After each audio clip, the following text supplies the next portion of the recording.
लोकसभा चुनाव के नतीजे 4 जून को घोषित हो रहे हैं, लेकिन 7वें चरण की वोटिंग के ठीक बाद 1 जून को शाम से ही अलग अलग मीडिया चैनल्स और सर्वे एजेंसीज की तरफ से एग्जिट पोल जारी किए जा रहे हैं। देश में किस पार्टी की सरकार बन सकती है, किस पार्टी को कितनी सीटें मिल सकती हैं, इन सारे अनुमान को आप देख पाएंगे एग्जिट पोल में।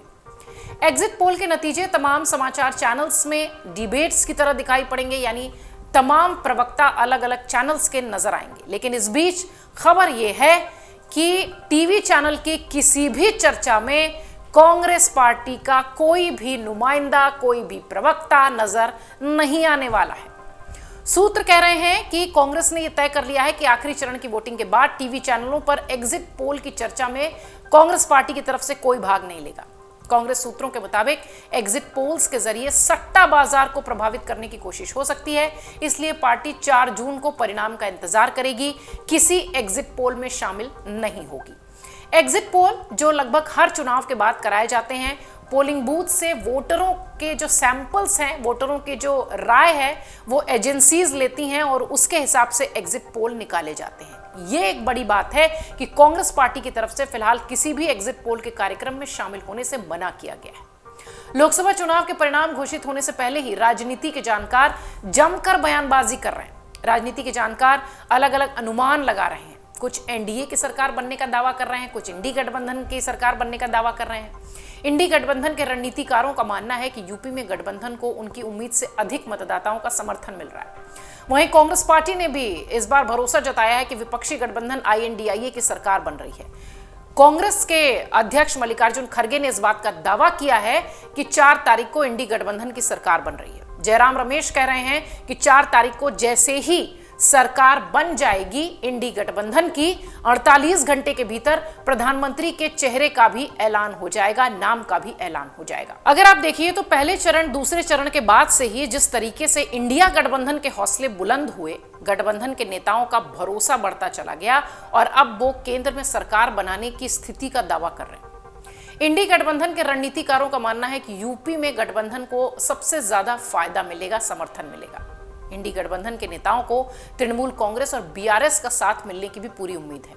आपको बता दें, लोकसभा चुनाव के बीच पश्चिम बंगाल के मुख्यमंत्री ममता बनर्जी ने साफ कह दिया था कि राज्य में वो इंडी गठबंधन के साथ नहीं है, अलग अलग चुनाव लड़ते नजर आए थे।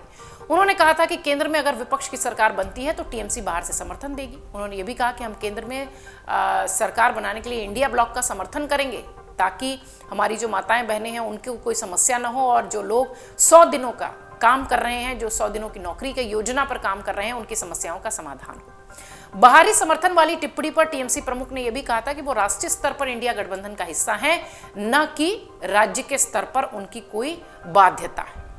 दरअसल इंडिया गठबंधन की अगर बात करें तो कई रणनीतिकारों का मानना है कि इस बार चुनाव में उन्हें उम्मीद से ज्यादा लोगों का समर्थन मिला है। यूपी में इसका खासा असर देखा गया है। ये जो दावे हैं ये लगभग सभी कर रहे हैं। पार्टी के तमाम वरिष्ठ नेता ये बात कह रहे हैं। कांग्रेस पार्टी के जयराम रमेश हो, मल्लिकार्जुन खड़गे हो, सब ने ये दावा किया है कि 4 तारीख को उनकी सरकार बनने जा रही है।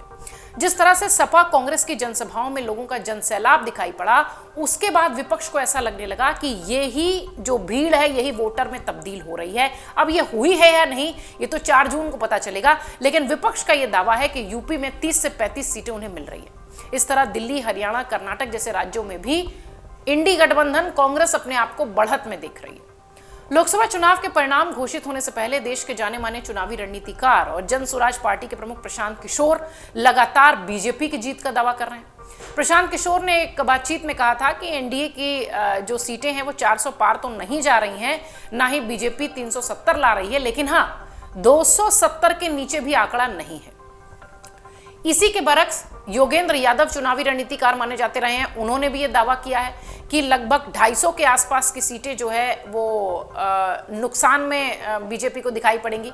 इस तरीके के दावे दोनों खेमों की तरफ से होते रहे हैं, लेकिन इस बीच जब 7वां चरण का रण खत्म हो रहा है और एग्जिट पोल की तैयारी हो रही है, उस बीच कांग्रेस पार्टी की तरफ से ये बड़ा बयान, बड़ा फैसला लिया गया है कि एग्जिट पोल के किसी भी डिबेट में, किसी भी कार्यक्रम में कांग्रेस पार्टी की तरफ से कोई भी नुमाइंदा, कोई भी चेहरा, कोई भी प्रवक्ता नजर नहीं आने वाला है और सभी परिणाम का इंतजार करेंगे।